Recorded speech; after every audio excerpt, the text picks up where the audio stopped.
Hei, imeline hing!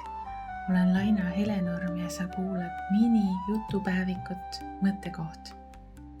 Olles üle 20 aasta valgustumise teekonnal, jagan teiega mõtteid.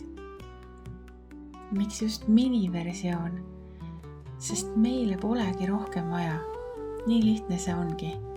On vaja võtta üks teema ja sellesse iseseisvalt süveneda.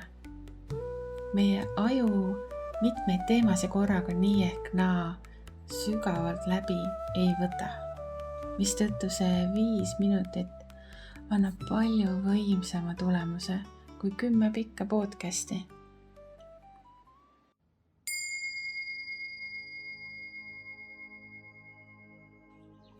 Kas sa oled ka pigem see, kes endast hästi ei mõtle ja jätad ennast pigem tahaplaanile?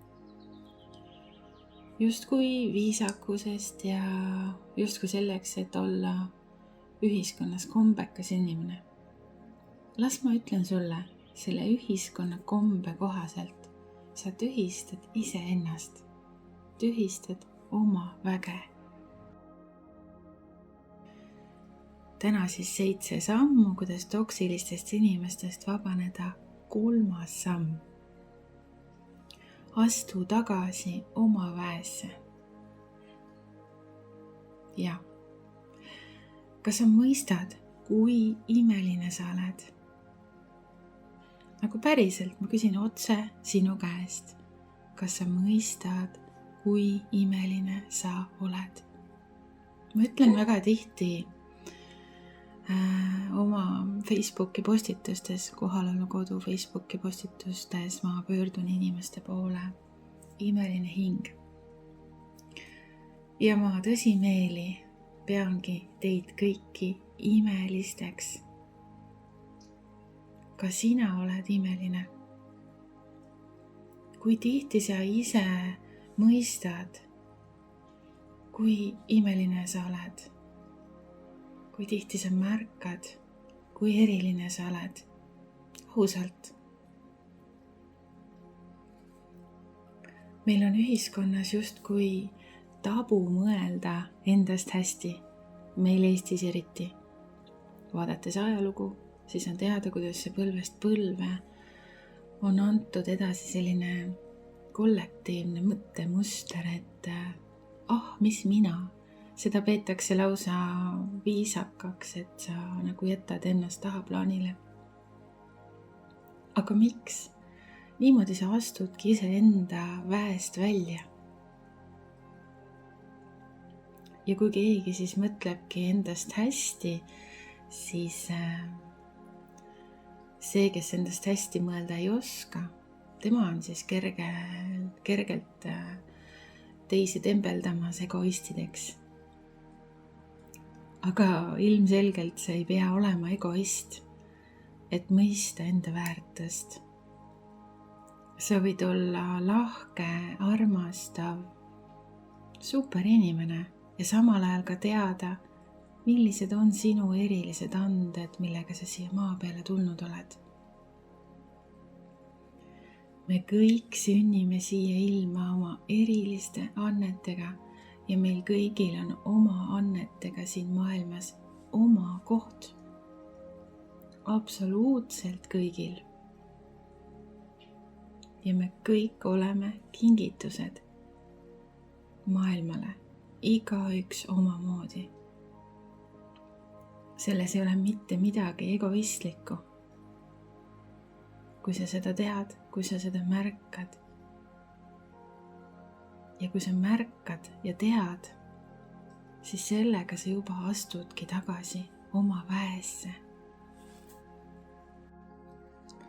Kui sa tunned ära oma anded, siis sa hakkad ka ennast väärtustama. Ja sellega kaasneb ka see, et sa ei lase teistel dikteerida oma väärtust. Enamus inimesed opereerivad selle viimase mustri järgi. Aga see pole oluline, mida enamus teevad. Oluline on, et sina ise tead oma väärtust siit maalt saab sinu vägi aina kasvada.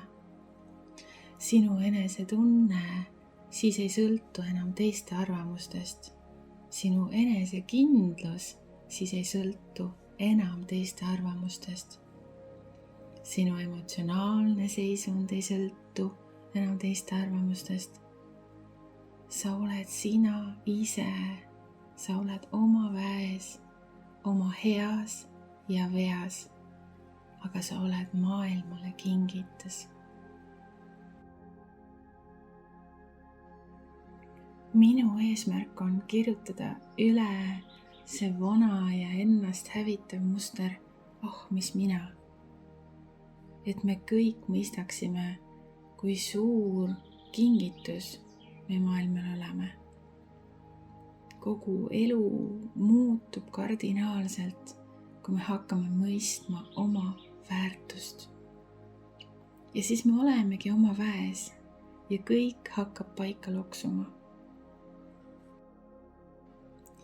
Selleks, et toksilistest inimestest vabaneda, on meil endal vaja mõista oma väärtust. Kui me ise ei mõista oma väärtust, siis me ei saa ka toksilistest inimestest vabaneda. Nüüd mõtle veel üks kord. Kas sa mõistad, kui imeline sa oled?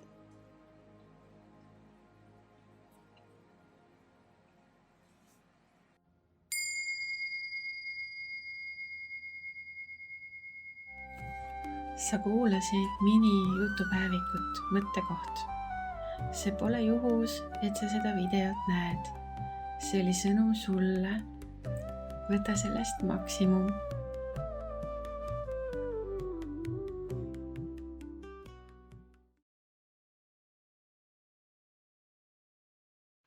Järgmine osa juba järgmine esmaspäev.